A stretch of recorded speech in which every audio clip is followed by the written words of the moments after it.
Wapendwa, kuna watu wamechagua maisha au njia ambayo inawaua taratibu, au ni sumu ndani yao ambayo inawaangamiza taratibu bila wao kujua. Kuna mtu anaishi na hajui kwamba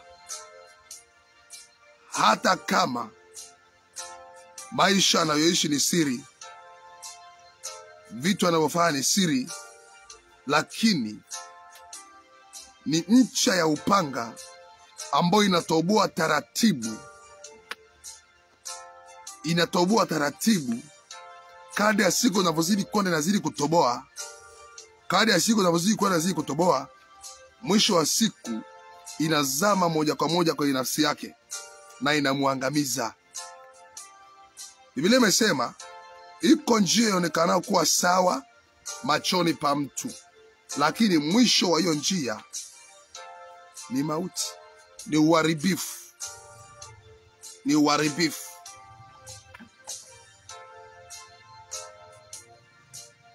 Hatima yako leo, hatima yako ya kesho, hatima yako ijayo inaangalia na inategemea sana ni kitu gani ambacho umechagua, maisha gani ambayo umechagua,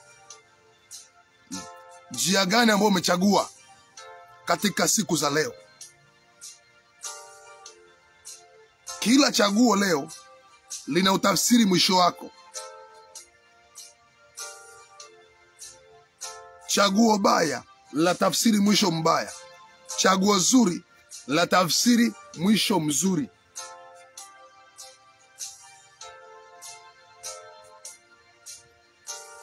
Kuna watu wamechagua maisha ambayo ni sumu inayowaua taratibu ndani ya nafsi zao, na bila kujua wameendelea hapo, wamekuwa hapo, wamekomaa hapo, na kumbe ni sumu, ni mauti. Ndio maana ukichunguza unajikuta ile movement ya Mungu alikuwa akitembea na wewe inapungua taratibu taratibu taratibu. Unabaki na emotion.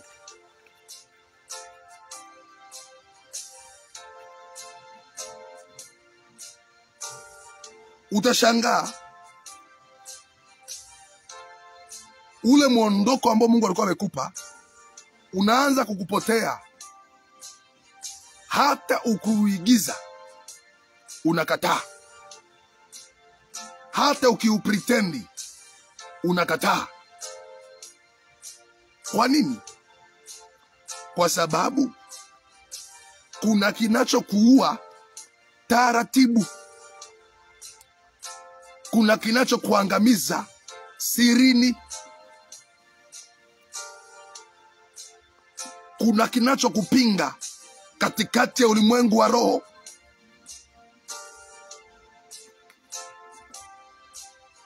Kuna kinachokwambia wewe haufai katika roho. Maya baso pereka talamu siya barato sira baganda suprakita. Mungu atusaidie sana. Kitabu cha Isaya mlango wa 57.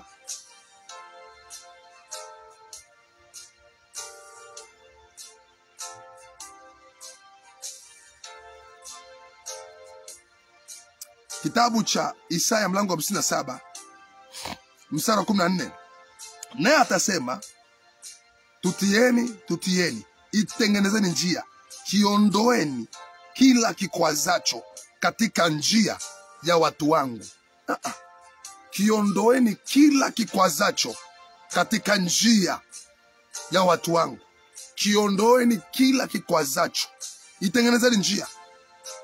Kiondoeni kila kikwazacho katika njia ya watu wangu. Kumbe ni watu wake, lakini wanakwazwa wasiende. Kuna njia wamezuiliwa.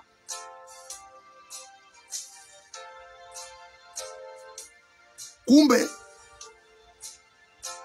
tunaweza kuzuilika sio kwa sababu shetani anatuonea, lakini kwa sababu kuna maisha tumechagua,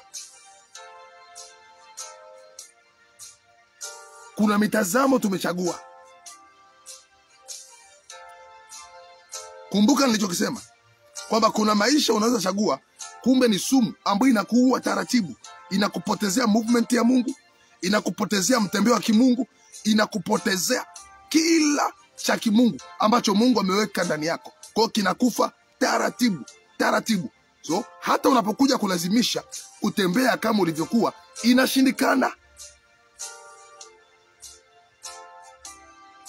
Sasa inakuwaje sasa mtu akishafika kwenye level kama hii? Jambo la kwanza, you have to repent.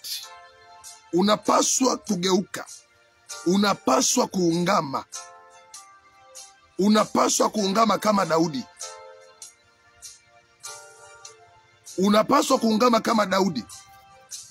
Kitabu cha Zaburi,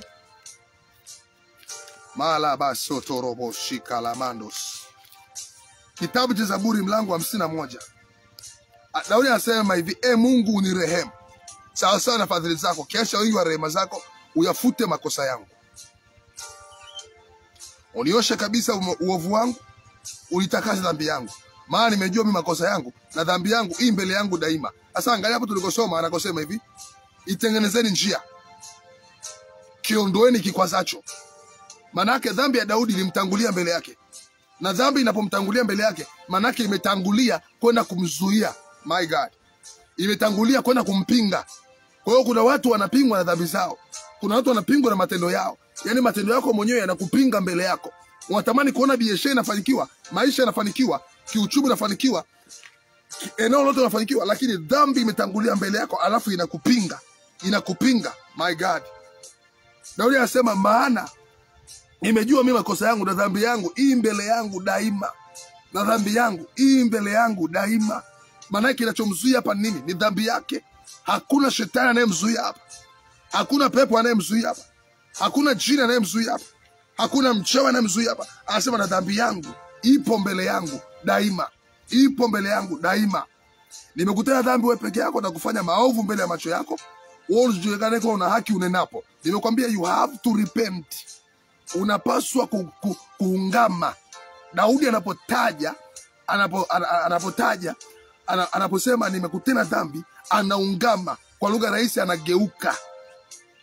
Kama huwezi kuungama dhambi yako, huwezi kuaminika na Mungu. Lazima ujue kosa lako, lazima ujue. Biblia sema kumbuka ni wapi ulipoanguka, urudi mpaka hapo katubu. Manake ni kurepent. Biblia sema afichaye dhambi zake hatafanikiwa kamwe, bali aziungamae na kuziacha atapata rehema. Tazama, mimi naliumbwa katika hali ya uovu, mama yangu alichukua mimba hatiani.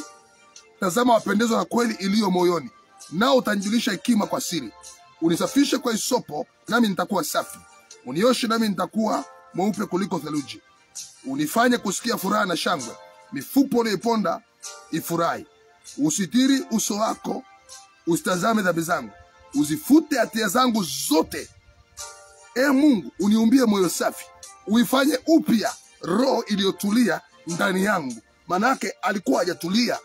Nini nafanya hajatulia? Ni ile njia alikuwa ameichagua. Kwa hiyo kama roho yake ndani yake hajatulia, uwe na uhakika hawezi kuwa sawa kwenye yale makusudi ambayo Mungu amempatia.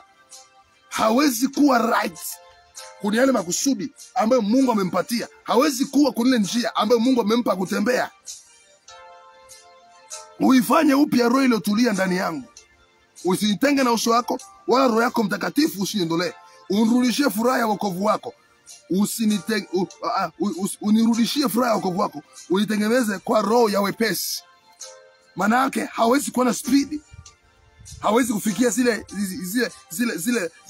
zile baraka, hawezi kufikia zile neema. Alafu asema nitawafundisha wakosaji njia zako, na wenye dhambi watarejea kwako. Anaendelea kusema, Mungu wangu wa wokovu, uniponye na damu za watu, na ulimi wangu utaimba haki yako. Bwana, uniumbie midomo yangu, uifumbue midomo yangu, na kinywa changu kitanena sifa zako. Maana upendezwe na dhabihu hata nikitoa. Wewe huridhi sadaka ya kuteketezwa.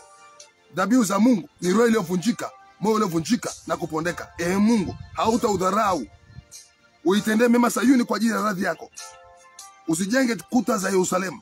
Ndipo utakaopendezwa na dhabihu na haki na sadaka za kuteketezwa na kafara. Ndipo watakapotoa ng'ombe juu ya madhabahu yako. Manake Mungu ukishatengeneza naye, Mungu ukishapatana naye, unaweza kumtolea sadaka yako na sadaka yako akaikubali. Usikose ibada ya kesho. Mungu amenipa ujumbe maalum kwa ajili yako. Ni siku moja ambayo italeta mgeuko mkuu katikati ya maisha yako. Kwa sababu kuna watu wanapingwa, na sio kwa sababu nyingine. Hakuna pepo mbele yako, hakuna shetani mbele yako, hakuna jini mbele yako, lakini njia zako na matendo yako ndio yanakupinga na kukuzuia wewe kufikia zile baraka za kimungu, kufikia ile neema ya Mungu, kufikia vile ambavyo Mungu amevikusudia. Jumapili hii katika madhabahu, Mungu amenipa neema kuzungumza na wewe, kukusaidia, kukupa ufunuo huu ambao Mungu amenipa kuzungumza na wewe. Maisha yako hayatabaki kama yalivyo. Biblia inasema mioyo yetu isipotuhukumu, tunaweza kuwa na ujasiri mbele zake. Kama tunaweza kuwa na ujasiri mbele za Mungu, tutakuwa na ujasiri kwenye maduka yetu, tutakuwa na ujasiri kwenye biashara zetu, tutakuwa na ujasiri kwenye biashara, tutakuwa na ujasiri kwenye huduma zetu, tutakuwa na ujasiri mahali petu, mahali pa siri na mahali pa wazi, tutakuwa na ujasiri. Mungu akupe neema. Usipange kukosa ibada hii. Sio ya kukosa, ya kukufungua na kukuweka huru. Katika jina la Yesu. Mungu akubariki. Naitwa Prophet Ebro, nabii wa ufunuo, madhabahu ya uzima tele. Amen.